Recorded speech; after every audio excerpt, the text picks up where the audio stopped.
Begitu juga dengan katakanlah fan, light, kan, chair, couch, dia boleh cakap itu. Tapi itu bukan cara kita nak mengajar. Kebanyakan orang mengajar dia cara itu.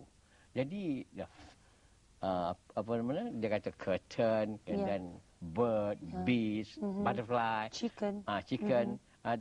But that's not the way nak mengajar. Ajar dia dengan sepenuh ayat misalnya. Instead kata milk, kita kata I want milk. Bentuk ayat ya. Jadi budak dia boleh menangkap. Dia boleh menangkap. Ajar dia secara penuh. Itu satu, kalau mak bapak tu tahu sikit-sikit cakap orang putih. Agak bila kita boleh mula bercakap dengan diorang? Right from masa dia kecil tu. Sebab dia proses mendengar tu. Masa mungkin dalam pantang tu kita boleh kata do you want milk? Right. Ataupun dengan bahasa Melayu ke bahasa Inggeris, okey, boleh lah. Hanya masalah yang timbul nanti, dia akan, kalau you guna 2-3 bahasa sekali lalu, sederap. Jadi confusing dah. Bagus kalau katakanlah mak cakap orang putih, bapak cakap Melayu. Kalau kita nak buat cara begitu, dia boleh. Selari dia boleh. Budak-budak dia tahu. Sekarang kepada yang katakanlah, kalau sebagai contoh orang kampung kan, macam kampung saya di luar bandar kan, dia tak ada, mak bapak dia tak ada tahu cakap orang putih. Okey, bagaimana dia nak mengajar anak dia? Balik kepada yang saya kata tadi, proses belajar bahasa ni ialah mula-mula mendengar. Bagi dia tengok kartun ke, kita beli Disney production tu yang apa, VCD kan, bagi dia tengok berulang-ulang tu, macam tengok cerita P. Ramlee. Berulang-ulang, lama-lama dia akan boleh dia bercakap macam itu nanti. Jadi komunikasi seperti VCD dan video, mungkin TV sendiri main peranan untuk orang kata memberi pendedahan kepada anak-anak dari usia muda tu tentang bahasa Inggeris. Betul ya? Yang terbaik sekali Cik Zura dia bercakap tu macam Mak Saleh cakap, macam model yang di dalam TV tu dia bercakap ya. Dia tak kata macam do you want to go there? I don't want to go there. No, dia kata do you want to go there? No, I don't. Dia akan terikut lah. Seperti anak-anak dia saya begitu. Dia berubah tu bila dia masuk ke sekolah rendah, yang tegur baru dia datang perkataan itu balik lah. Kalau tidak itulah dia role modelnya. Lebih bagus daripada bahasa Inggeris kita lagi. Dia ada kesebutannya lah ya. Jadi bagaimana kita nak memberikan keyakinan? Sebab pengalaman saya sendiri Cik Fauzi memang dari kecil kita ada menyebut perkataan-perkataan yang dalam bentuk yang perkataan lengkap. Tapi mereka boleh menulis, boleh membaca, boleh memahami.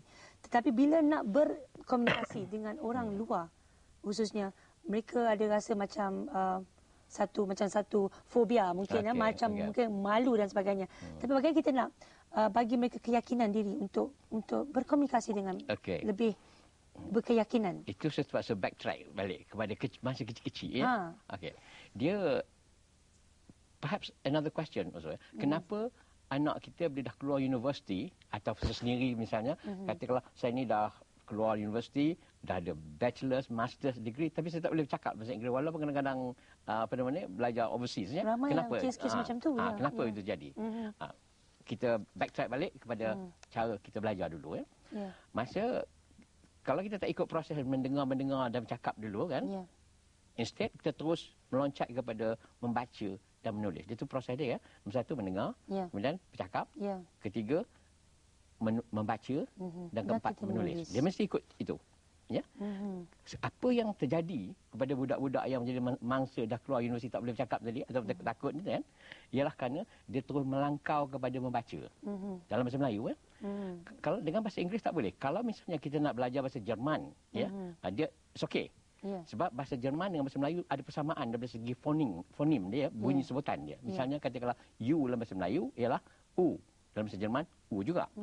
Tapi dalam bahasa Inggeris tak. Katakanlah U bahasa Melayu ialah buku, buku kan. And then katakanlah bahasa Inggeris fonetiknya lah. Fonetik. Kita kata berry, B-U-R-Y itu bear pula, bukannya buri kan. Kemudian B-U-T bat pula. Kemudian M-U-T-E mute pula. Dalam banyak-banyak sangat 9 jenis bunyi U. Jadi cara nak mengatasi masalah tadi ialah ajarkan anak tu bercakap dulu. Bila dah bercakap baru ditunjukkan dia ejaan-ejaan dah. dengan bahasa Inggeris. Kita tak boleh nak tunjuk ejaan dulu, baru kita nak nak ngajar dia bercakap. Banyak kalau kita mendengar, tengok kartun, tengok TV dan sebagainya dalam bahasa Inggeris. So, it's good kalau anak dia kata, mak nak tengok kartun, bagi dia tengok berulang-ulang, belikan VCD tu, bagi dia tengok berulang-ulang. Ya, lama-lama dia akan macam hafal. Itu macam tengok cerita P.Ramlee. Apa nama? Some of the words. Dia kata apa ni? Cuba. Itu semua. Anak semua boleh buat gitu. Ya. Itu gitu. Tapi bagaimana pula, ada setengah kes ya, di mana ada tak pengaruh bahasa Inggeris tu mungkin berbeza-beza bagi anak lelaki dan juga anak perempuan. Jadi macam misal saya ambil